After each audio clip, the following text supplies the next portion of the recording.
नमस्कार मित्रों, मैं अजीत कुमार यादव एक बार फिर से अपने गोट फार्मिंग चैनल पर आपका स्वागत करता हूं। कि दोस्त, जैसे आज मैं आपको इनब्रीडिंग की समस्या क्या होती है। बहुत सारे फार्म हैं जो इनब्रीडिंग की वजह से बंद हो जा रहे हैं।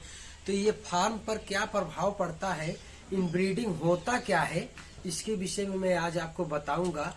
क्योंकि बहुत सारे भाई लोग हैं जो ब्रीडर पर पैसा खर्च करते हैं, तो उनसे इनब्रीडिंग से बचने के लिए वो करते हैं।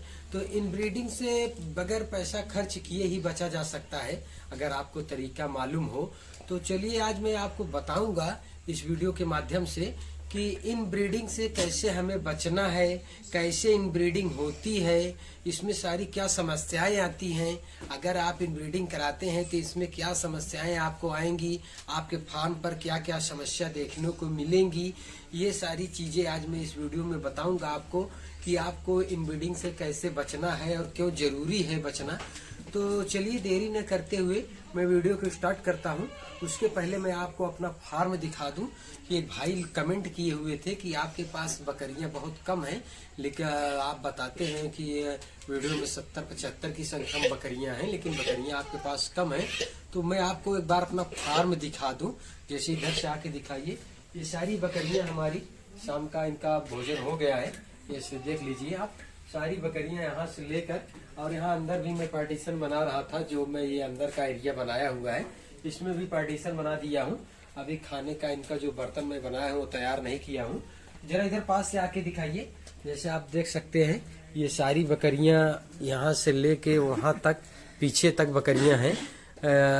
भाई बोल रहे थे कि आपके पास 8 से 10 ही बकरी है, आपका फार्म ग्रोथ नहीं कर रहा है। लेकिन आप देख सकते हैं कि हमारे पास जगह बहुत है फार्म पर, इसलिए वीडियो में ज़्यादा बकरियां इकट्ठी दिखाई नहीं पड़ती हैं।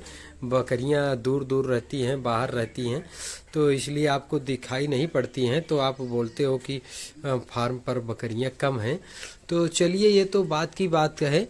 आज मैं आपको बताऊंगा कि इनब्रीडिंग की समस्या कैसे आती है, और आपको फार्म पर अगर आती है तो आप उसमें कैसे मैनेज करेंगे कि आपके फार्म पर इनब्रीडिंग की समस्या न आए। इसके लिए मैं आज इस वीडियो में आपको बताऊंगा कि आपके फार्म पर इनब्रीडिंग की समस्या न आए। और अगर इनब्रीडिंग की समस्या आती है तो फिर आपके फार्म पर इनब्रीडिंग की समस्या क्यों आती है। जैसे अगर आप, जैसे आप देख लो, जैसे मैं ये एक ब्रीडर लाया हूँ, यहाँ पर मैं प्रैक्टिकली आपको दिखा रहा हूँ। जैसे मैं ये एक ब्रीडर लाया और इसके साथ में मैं 10 बकरी लाया था। तो जैसे उन बकरियों को, जो 10 बकरी मैं इसके साथ में लाया था, तो उन बकरियों के ब्लड सर्कुलेशन में ये बकरा मेरा नहीं था, मैं इसको दूसरी जगह से लिया था, और ये सारी बकरियां मैं दूसरी जगह से लिया था। तो ब्लड सर्कुलेशन बदल गया है। तो जैसे मैं उन 10 बकरी को लाया था और उसके साथ में ये बकरा लाया था, तो उन 10 बकरियों पर मैं इस बकरों को यूज करूंगा। तो जब वो गर्मी में आएंगी, हीट में आएंगी, तो मैं इस बकरे से क्रॉस कराऊंगा। और उसके बाद जैसे वो बकरियां बच्चा देती हैं, जैसे आप इधर दिखाइए, जैसे ये उन बकरियों के बच्चे हैं, जैसे आप इधर भी देख सकते हैं, इधर भी देख सकते हैं, और ये पुरानी, इधर पास से आके देखिए, जैसे ये पुरानी बकरी हैं जो मैं वहां से लाया था। तो जैसे ये नए बच्चे जो हैं, जो आए हैं, ये जैसे मदर गोट है, ये पाठी है। तो अगर इसको मैं और इस ब्रीडर से क्रॉस कराता हूँ, तो इसमें अब आप यही बात ध्यान दीजिए कि अगर मैं इसको, अगर इस ब्रीडर से मैं क्रॉस कराऊंगा, जब ये समय हो जाएगा इसका, तो फिर यही जगह इनब्रीडिंग की समस्या आ जाएगी। क्योंकि ये जो है इसका बाप है, तो अगर इसको और इसके अंदर ब्लड सर्कुलेशन एक ही है, अगर ये फिर इसको भी क्रॉस करेगा, तो उसमें समस्या क्या क्या आएगी आप इसको जान लीजिए कि किस लिए फार्म बंद हो जा रहे हैं। उसमें समस्या इस तरीके की आएगी कि जैसे आपका वो मेमना जो है, जो उसको ये क्रॉस करेगा, तो वो मेमना आपका जो है वो छोटा होगा, उसकी लंबाई बहुत नहीं होगी, वो छोटा होगा, और उसमें दूध का प्रोडक्शन भी कम होगा, दूध का प्रोडक्शन उसमें कम होगा, और उसकी लंबाई कम होगी, उसका वजन कम होगा, क्योंकि उसमें इनब्रीडिंग की समस्या आ गई है। उसका बाप ही उसको क्रॉस किया है। तो इसके लिए हमको इनब्रीडिंग की समस्या से, जैसे भाई लोग अपना बकरा कहते हैं 1.5 साल में चेंज कर देना है, तो चेंज आपको नहीं करना है। बकरा तब तक आपको रखना है कम से कम 8 साल तक आपको बकरा रखना है, आपको चेंज नहीं करना है। 7 से 8 साल तक आप रखना है, तो उसको बेचना तब है आपको जब वो थोड़ा बूढ़ा हो जाए। आप मान के चलिए कि अब इसकी कैपेसिटी खत्म हो गई, तभी उसको हटाना है। और जैसे मैं आपको बताया कि जो नई पाठी आपके पास आ रही हैं, जो इससे क्रॉस होकर नई पाठी आ रही हैं, तो अगर 10 या 15 पाठी अगर आपके पास नई आ गई हैं या 20 ही आ गई हैं, तो उसके लिए आप एक दूसरा बकरा लाएंगे। क्योंकि जैसे जैसे आपका फार्म बढ़ेगा उसी तरीके से आपको जो है बकरे की जो ब्रीडर आप रखते हैं उनका भी संख्या आपको बढ़ाना पड़ेगा। क्योंकि अगर आप उनका संख्या नहीं बढ़ाएंगे, उनकी संख्या नहीं बढ़ाएंगे, तो ये जो अकेला ये ब्रीडर है, ये अकेला सबको क्रॉस नहीं कर पाएगा। क्योंकि इसकी कैपेसिटी ज़्यादा होती नहीं है। अगर जैसे आप 10 बकरी या 15 बकरी रखे हैं, अगर 10 क्रॉस साथ में हिट में आ जाती हैं, या एक दिन पाछे या आगे हिट में आ जाती हैं, तो सभी को क्रॉस नहीं कर पाएगा। इसलिए आपको जैसे आपका फार्म आगे बढ़ेगा उसके लिए आपको 2 ब्रीडर रखना पड़ेगा। जैसे ये ब्रीडर है, इसको आप पूरा फुल यूज कर लीजिए 7 साल तक, उसके बाद ही इसको हटाना है। और बशर्ते आपको इन ब्रीडिंग के से बचना कैसे है कि जैसे आप इन ब्रीडिंग से बचने के लिए मैं बताया कि जो इसके बच्चे होते हैं तो उनको आप दूसरा बकरा लाएंगे तो उससे क्रॉस कराएंगे। और जब वो और ज़्यादा अगर फार्म बढ़ता है तो उससे भी होता है, तो आपको फिर एक ब्रीडर रखना पड़ेगा। क्योंकि अगर बकरियों की संख्या ज़्यादा होगी तो आपको ब्रीडर रखना ही रखना होगा। तो सारी समस्या आप करें और सबको अलग अलग कंपाउंड में रखें। जैसे मैं आप दिखा दूँ, आइए जरा इधर पास से दिखाइए। जैसे आप देख सकते हैं मैं सब अंदर भी ब्लॉक बनाया हुआ हूँ। अगर फार्मिंग करना है दोस्त तो मन लगा के करना है, क्योंकि इसमें हमको कमाना है। तो अगर नहीं कमाना है, समय नहीं पास करना है, हमको इसमें कमाना है, इसलिए हम इसको सेटिंग से और समय अनुसार व्यवस्थित करके ही रखेंगे। जैसे आप दिखा दीजिए जरा, इधर भी मैं बाहर भी पार्टीशन बना के रखा हूँ, इधर भी पार्टीशन में बना के रखा हूँ।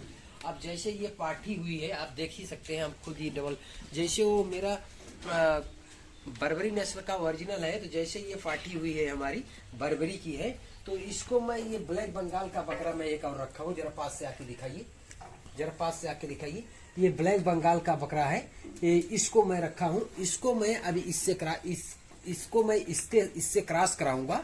तो यहाँ हमें इन ब्रीडिंग की समस्या जो है, तो यहाँ जगह हमें इन ब्रीडिंग की समस्या बिल्कुल नहीं रहेगी। क्योंकि ये पाठी जो हमारी है, इसका फादर बर्बरी नस्ल का जो बकरा है, इसका जो फादर है वो जो इसका बाप है वो बर्बरी नस्ल का बकरा है।